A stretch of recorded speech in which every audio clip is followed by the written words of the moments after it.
As the sun is getting ready to dip behind the trees to the west, here we stand at Corinth, Mississippi. Not just at Corinth, Mississippi, but indisputably at one of the most important points in the entire Confederacy by 1862. We're going to talk about that in a moment, but before we do, I just want to get into real quick, just to show you that we have the ability to stand within a panorama right now. So if Chris is able to zoom in here, let's start on this left side here. There's a photographic gallery right over here, and there's the Tishomingo Hotel right over here. Now you'll notice there's some train tracks going right along there, okay? And I'm going to suggest we are standing right across the street from the train, right in front of that hotel, right about here. And it continues where some of the train buildings are going on, where you can see that where they would offload goods. Battery Williams in the background, Battery Robinette over in the background over here, and you can see numerous areas where they would unload trains, okay, on the two tracks that our first guest is going to talk about. Notice off in the distance is where all these photos were taken of the dead.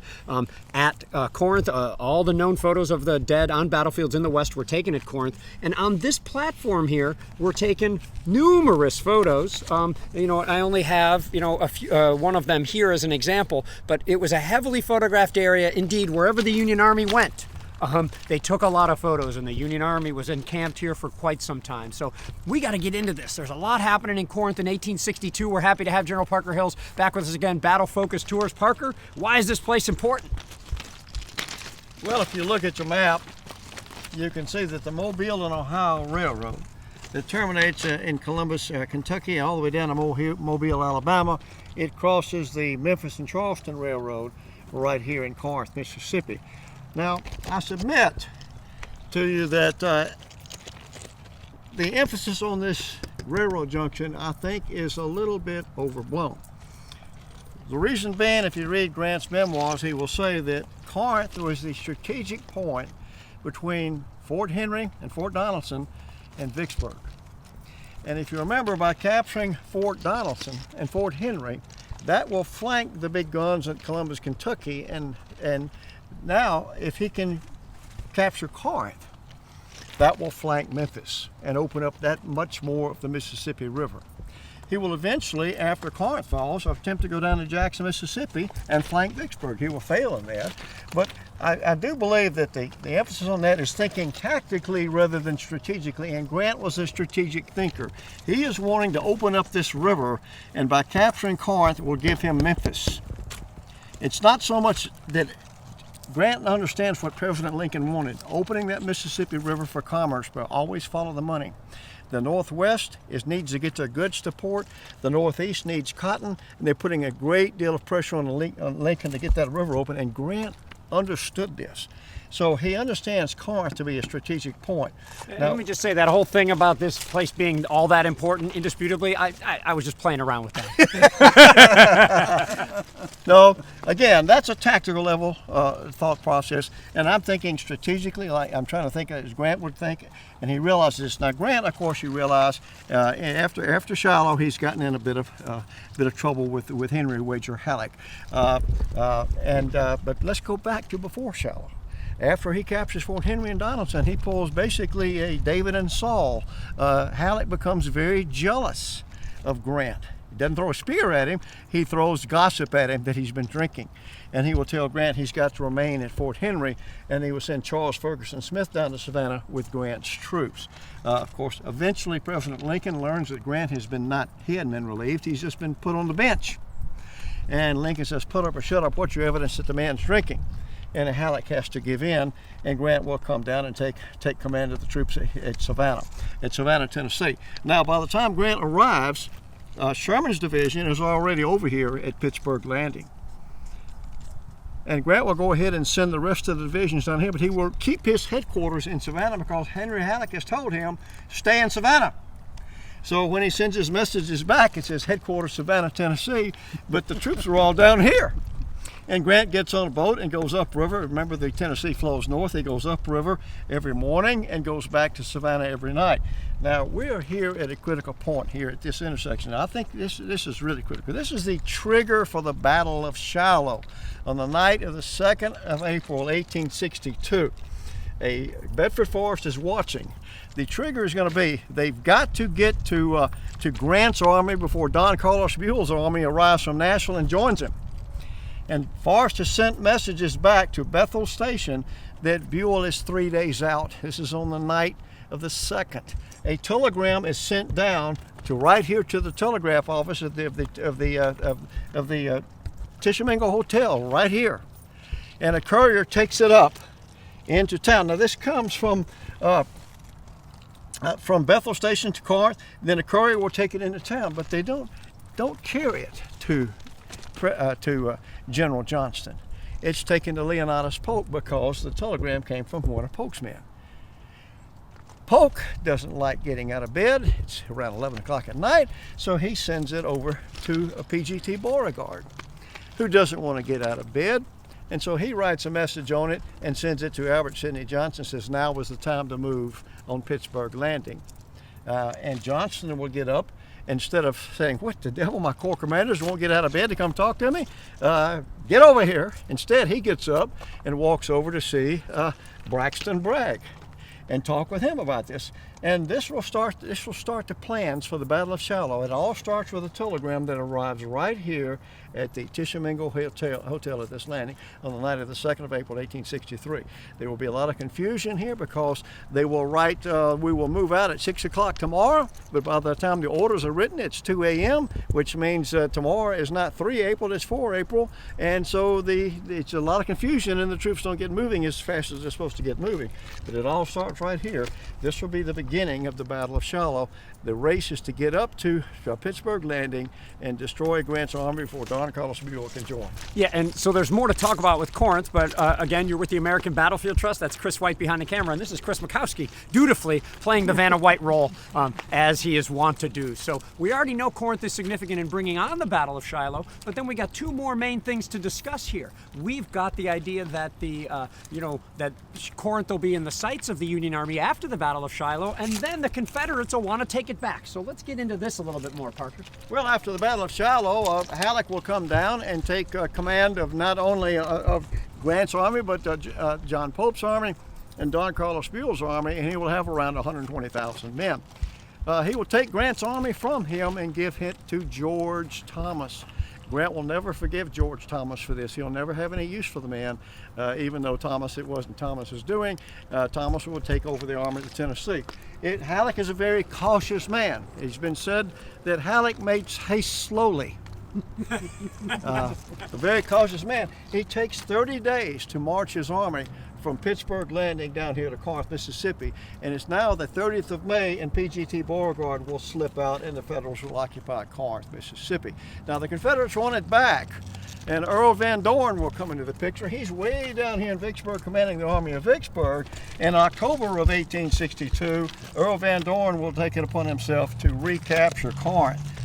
He will march his troops all the way up to Ripley, Mississippi, which we were close to Ripley at Bryce's Crossroads. They will move up through Chewalla and attack Corinth on the 3rd day of October, 1862, and drive the Federal troops back in. Now, where is Grant at this time? Grant has gone home on leave, basically, and he's left William Stark Rosecrans in charge. Grant and Rosecrans, somewhere during this time frame as they're working together, they were quite close. Somewhere in here, and I've never found any written evidence exactly why, they become bitter enemies. And Rosecrans is left behind in Corinth while Grant is gone. When Van Dorn attacks, the Federal troops are surprised, even though Rosecrans has built a number of fortifications, and the Federal troops are pushed back into these fortifications on the 3rd, and on the morning of the 4th, the Confederates attack again, and it's now the Federals are dug in deep like a tick on a dog's back, and it's rough. The Confederates have terrible losses. We'll see it later on as we talk it, hopefully at Battery Robinette, if the sun lets us do it. And finally, Van Dorn realizes he's got to withdraw. It will not be until the 5th that Rosecrans will pursue Van Dorn. Van Dorn will escape across the river and get back into Ripley, Mississippi, and Grant will be very upset at Rosecrans for letting Van Dorn escape. He says that he was going to relieve him the very next day, but Van Dorn has given Don Carlos Buell's army, and so that will pretty much end that. Rosecrans moves on.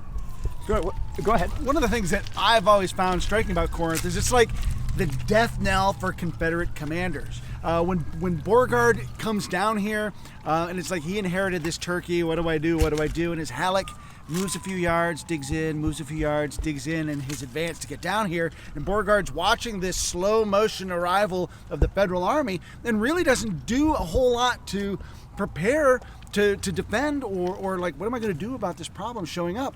And then he pulls this masterful escape once the Federals finally do get here. The Federals are on the outskirts of town. Beauregard slips out from underneath their noses. And then eventually, of course, he takes leave without asking for permission. He's given up this important rail junction in Jefferson Davis's home state, and it's going to lead to Beauregard's removal from command in this army. And that's going to lead to a cascade of bad commanding problems here for the Army of Tennessee throughout the rest of the war, as we've got these warring factions that will eventually sort of come together, but not really under Braxton Bragg. Fast forward again then to the Second Battle of Corinth that Parker talked about. Earl Van Dorn takes a stunning loss here and gets booted out. And then who comes in? John Pemberton. Ooh, that's going to be a big winner, isn't it? And so we've got all sorts of command problems that really are centered on this rail junction in this town that really erupt time and time again because of poor decisions that Confederate commanders make right here in this town. Well, I'm glad you brought that up. First of all, I still question the import of this rail junction. I mean, Parker and I are together on this, so we'll have to see. Two, I'm going to put Parker on the spot in a second, but I think it's great that you brought that up, because when you start learning about Corinth, you see that there are headquarters in town, and they are used by generals of both sides, and then multiple generals. And right across the street, there's another headquarters of another general. So this place, everybody was here, it seemed, apparently not performing all that well. But I was here with Parker in 2012, and we were driving through town. I hope you don't mind me saying it. So we've already talked about Beauregard's evacuation of Corinth. I remember, Parker, you telling a story about another evacuation. It looks like it is him, so he remembers it. If you're willing, sir, what's this all about? Because I liked it. Henry Halleck, well, the water here is bad. It doesn't taste good today, but it was bad then, really bad. And people were getting all kinds of intestinal problems. And Halleck ended up with a severe case of intestinal problems, and he said, I have my own personal evacuation of Corinth. Excellent. So I think this is really cool, and I think we are going to have some time for Battery Robinette. I want to give anybody else a chance to talk, but what's really cool is off in the distance today, because the rail is sitting in the same spot, we can look out and see what the soldiers saw. First Confederate, then Union, looking out toward Battery Williams, toward Robinette, toward Battery Powell that's going to fall, in that general area with street fighting all around here. One more thing I want to say, and I'm not sure who here knows too much about it, but there's a place, I would say roughly east of here, that even before the Emancipation Proclamation took effect, the enslaved started flocking to the Union Army to get cover here in Corinth, and even before it took effect, they started gathering in this one camp east of here. It is now partly preserved by the National Park Service. They've monumented it a little bit to try to tell that story. We're talking about thousands, I think 6,000 or something, of whom 2,000 became USCT. Do you know anything about this place, Parker? The contraband camp. Yes. Yeah. And it was, of course, you can imagine, it was low ground, almost a marshy area. And today it has been preserved. Unfortunately, the buildings that were built, they really don't have a good photographic record. They were just ramshackle wooden buildings that didn't leave a footprint. So we really could not find, the foundations couldn't be determined or whatever to rebuild the camp. So it's a series of monuments here. Yeah. I think it's bad. It's good that some of it's being preserved. I remember hearing too about all the do-gooders flocked here. They opened up schools. They were teaching them skills and trades, because all of a sudden you're free. You don't know how to read, and you're going to have to deal with your own money. So you have to learn to count and read, Chris. And consider how deep we are into the Confederacy and in the Deep South at this point. And so the learning curve that the Union Army and that the Union government, they haven't figured out how to deal with all of these refugees. And so we're seeing at the very beginning of that learning curve, and how do we deal with this human crisis that takes place. The camp is the first step in trying to figure out, what do we do with these people? What sort of training do we do? What kind of life do we give them? Because this is literally the front lines of emancipation. As the Union Army advances, suddenly there's this opportunity for freedom. And the enslaved people here self-emancipate, come together, get behind Union lines, and then what? And so the contraband camp here really starts to tell the story of now what. I think that's real cool. They've got a marvelous statue in the of the Civil War Visitor Center here, the National Park Service Center here in Corinth. That shows them actually teaching some children, some contraband children, how to write and to read with slates, with chalk and the old chalkboards. So if you get a chance, I think that's something really worth seeing. Okay, that's great. So I think we're gonna, hopefully talk about that at the site or near the site of Battery Robinette. It might be a little dark when we're able to shoot there, but let's do it. So I'll end it now. Thanks, Parker. Right. Thanks, Chris. Thanks, Chris behind the camera. Thank you all for watching, for supporting battlefield preservation and education.